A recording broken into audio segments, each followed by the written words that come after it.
By that time, staff saying, get down, get down. It's only one staff. He's trying to mace, first he's trying to mace me. He's trying to mace all three of us. I'm going to town on both these guys, right?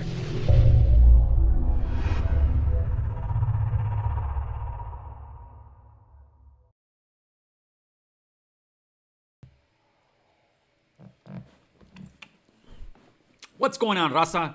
So today I got a rainy day schedule, which is good news for you guys because you got a war story. I've seen a lot of guys now. You got a lot of guys from up north. Shout out to all you guys from up north. First off, I don't see Norteño. I don't see enemies. I see other brown men, you know. But I've seen a few YouTube channels, and they got a couple war stories on when Northerners came down south to the Youth Authority, to Nellis especially. I was actually there when they came to Paso Robles, but I'll save that one for another war story. This one was when I went to NRCC. That's the Northern Reception Center. And I want to say most guys that are down here from Southern California, me being from North Hollywood and LA County, most guys out here have never stepped foot into NRCC. And I didn't think I would ever, but it happened to be. So first off, let me tell you, the guy that I'm telling the story about, it's not this guy. This is an old grandfather of three. It was this guy right here. That guy right there, first off, shout out to the homie Diablo from Drifters up in the feds. He sent me this picture a few weeks ago. It was this guy right here, that handsome devil. That guy was, I think at the time, 18 years old, 19 years old, and he didn't give a fuck. He didn't give a fuck if he lived, died. He was about that business, man. I was that guy at one point in my life, and I was that guy going out of YA for my neighborhood. So let's keep the war story going, right? So how this whole thing took place, it actually started off in Phoenix, Arizona. This was around, I want to say, maybe December, November. I can't quite get the month right. I was out in Phoenix, Arizona. Shout out to Phoenix. I was out there in Central. Central and Phoenix back in those days, and I'm not sure about now, it was like Hollywood. And I mean, it was popping. It was like Whittier, Hollywood. We would go out there on Friday nights, Saturday nights, carry guns, act a fool, try to pick up on girls, and check out the rides, the whole scene, pretty much gangbanging out there. And this was no different. This was like a Friday or Saturday night, I'm not sure what day. It was me, my carnal, a couple fellas from out there, because my brother had actually took off to Phoenix to go to UTI. It was a mechanic school out there. And I just followed suit because my mom was like, hey, dude, get out of the hood, go over there, maybe you could learn some. So, you know what? I took off. I never really had the passion for it, but I went anyways, right? So I'm next to like some hamburger spot. There was an empty lot next door. I go there. I told my cousin I'm going to take a leak, fool. He's all right, no worries. I go. I'm taking a leak. As I'm taking a leak, I'm wearing the big blue like Ben Davis jacket. Kind of looks like this with the blue one. Looks like the prison ones, right? I'm taking a piss, and all of a sudden, I feel a guy tap me over here. He said, what are you doing? I said, what the fuck's the look I'm doing? I look back. It's a cop. He's got a gun on me. And then he tells me, you got any guns? That's when he starts tapping me right here. I said, just this one. And I put my hands up because I already know the routine, man. I'm caught. I'm not going to try to run. I'm not trying to get smoked. I pick up my hands. He grabs it. Boom. It was a Tech 9. He gets my gun. Obviously, he arrests me for having a concealed weapon because actually in Phoenix, the crazy part out there was you can have a gun, man. You go to the store out there and you literally could put your gun. You're supposed to drive around with your gun after on top of the hood, or when you get pulled over by the cops, you should have your gun on top of the hood, right? In the stores, you could also have guns. It was just a trip. So anyways, I get taken in. They start running my name. Excuse me. They find out I'm on parole in California. They arrest me and they charge me with ex-con with a concealed weapon. I go to the county jail over there. They were trying to give me, I think, 3 to 5 years for that, ex-con with a weapon, right? My attorney, though, was like, no, you're a different breed. We don't have anything like you out here in Arizona. They didn't have youth authorities in Arizona, which is pretty much juvenile prisons, Everybody that's watched these channels, you can go from a kid all the way up to 25. So he said, no, we're going to fight this, man. You got action. I fought it for about 5-6 months. I ended up getting 3 years probation with a 5-year joint suspension. So I said, screw it. I took it. After that, after I took my deal, the state of California has up to 30 days to extradite you. In other words, to take you back. And California got the notice. I think I was like on my 25th day, 25th, 27th day. I had a few days to go. And sure enough, Tejada, roll it up. They're coming to pick you up.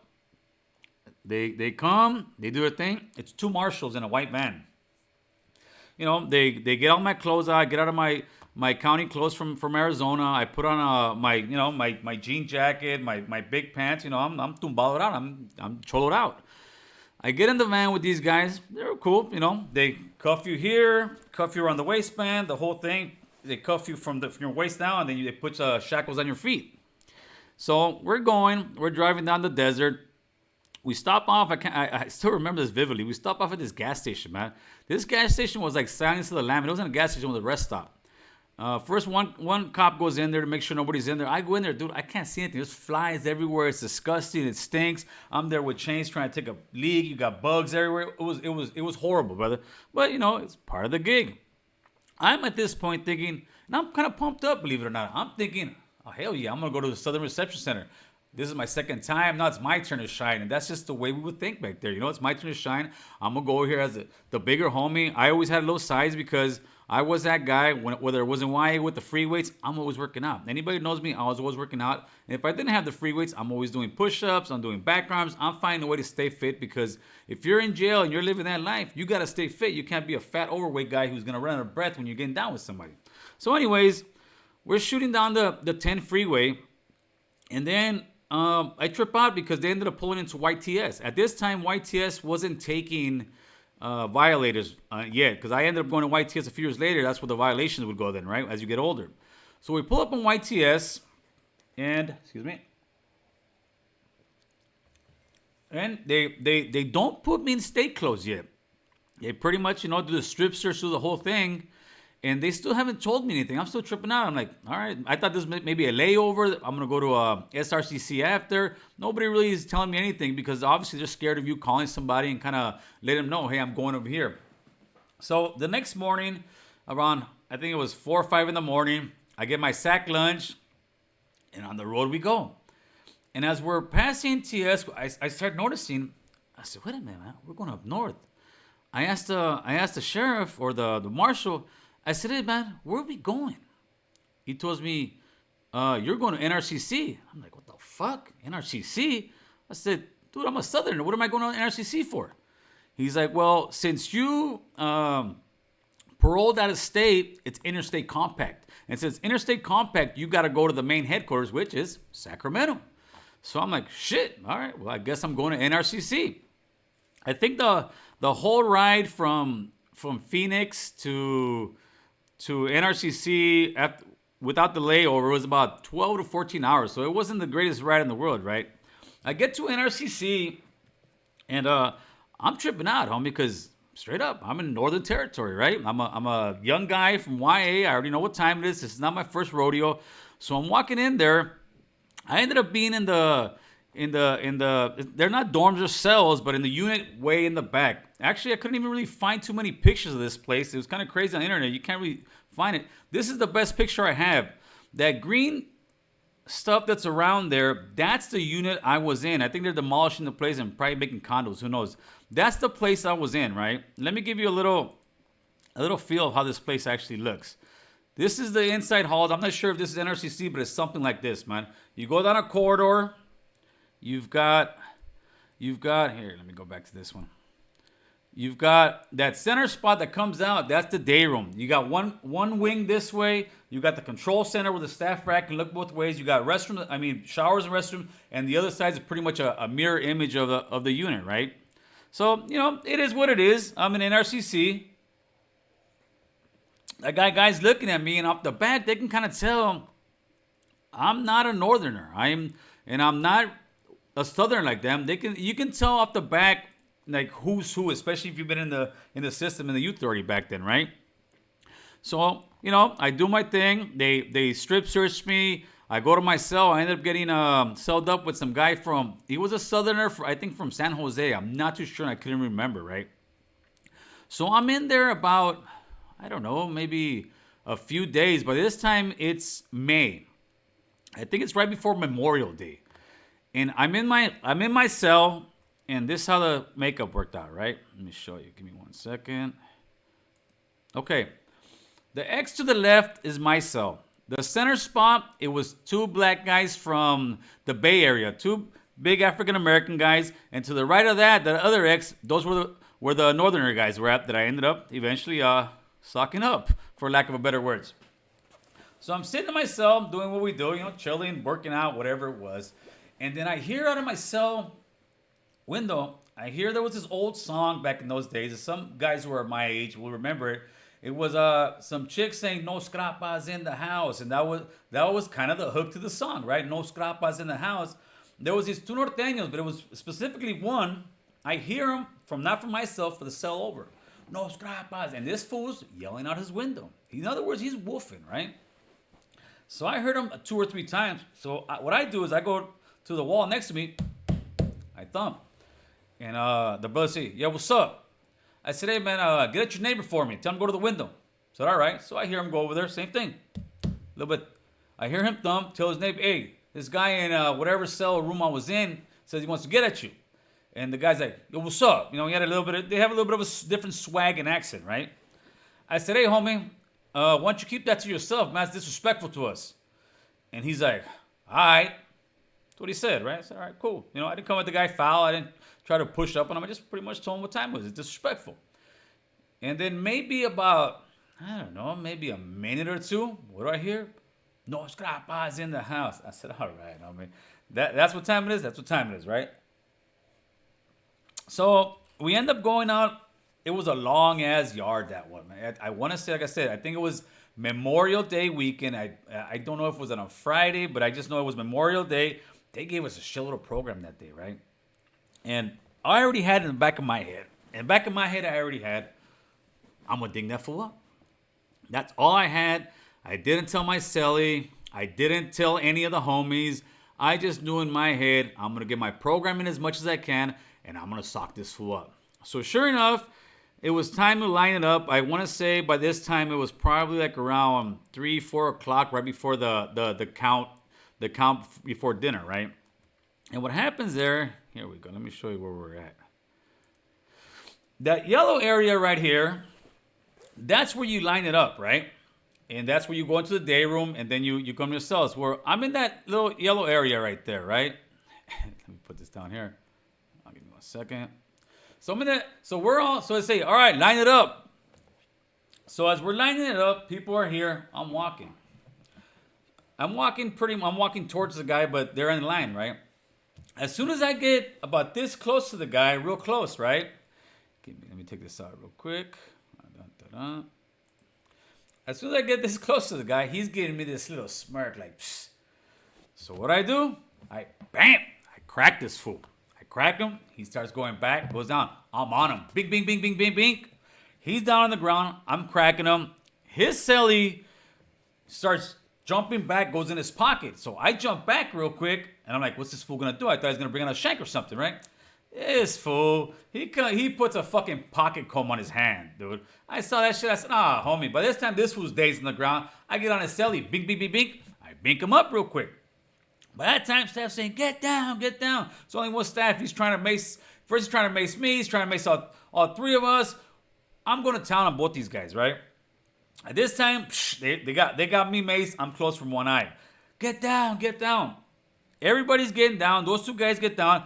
I take a knee, and then when I see him, he's right in front of me. I jump back up, and bam, I kick his ass.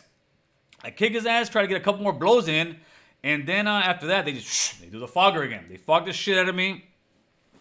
They put us in our cells. They didn't take us to any lockup unit. I don't know if they even had lockup units back then. Especially if you're on parole, it's not like they can give you a level B or give you any more time at the time. You're still technically on parole until they violate you, right? So I go to my cell. I'm over there trying to wash up, clean up the maze. My celly's like, "Hey fool, what happened? You should have told us." I said, "Fool, don't even trip. I got this, man." The fucked up part that I bet they took those guys to their cell too. By this time, the commotion's over with. And now the brother next to us, the one from the Bay Area that I told him knock on the door, he's on the cell screaming, dude. And I could just tell these guys felt like shit. Because they were asking him, "Yo, whoa, what happened? What happened?" And he's like, Oh man, that essay just fucked them two Nortenos up. That essay just, oh hell no. He's clowning the fuck out of these guys. He just keeps saying, that essay fucked them two Nortenos up. That essay fucked. And I'm kind of fucking laughing at it, right? Because that's pretty much what happened. So I ended up staying in my cell for probably a good, I don't know, 30 days or something, right? And I was supposed to get out, and I was pissed off because Miss P, she was a sergeant that was the one supposed to take me out. She went on vacation. She wasn't back. I was already over my extended. I was supposed to be out like 5 days before. I'm in my cell. There's this old ass man. He was a black guy. He was cool as fuck though, man. We used to call him Pops. He was coming in. I'm getting aggressive with him because I'm pissed off. I say, Pops, what the fuck, man? I need to get off this. I need to get off this hold. And he's like, no, just be patient, Miss P's gonna. I said, no, fuck this. I'm getting aggressive with the guy, right? And finally, I'm pumped up. I'm like, no, fuck that shit. He's like, just calm down. I said, calm down my fucking ass. Open this door, I'll fuck you up. He said, you ain't gonna fuck me up. I'm thinking, old man, you open this door, I'm gonna crack you. And I was in that mentality. I'm gonna crack you. He's like, no, you know why you ain't gonna do shit? I said, why? He said, because I'm not gonna unlock the door. I said, motherfucker. That actually calmed me down. I started laughing, right? I ended up, Miss P ended up coming like a few days later. She goes, come on, they called me out the holla. And she comes out and she tells me, Tejada, why you beat them two boys up? I said, oh, come on, Miss P, I didn't do it. She actually started laughing. She gave my discipline report. I got out, right? After, those guys, I think, got out much sooner than I, because I was the aggressor, obviously. I ended up seeing them, right? Next yard out, when I was out, I saw them. They looked. I pretty much said, what's up? I'm like, not what's up. Fuck it, I got mine. You know, if you want to get yours, here it is. And they didn't want it. They didn't want it. To me, I kind of assumed later on that those guys were probably first time ever in YA. They probably came out of the juvenile hall system and thought they could woof and sell woof tickets. But they soon found out that the youth authority don't sell woof tickets, because I guarantee you somebody's going to buy them. They're going to punch your ticket. And that's what happened to those guys. So I still remember this. It's very funny.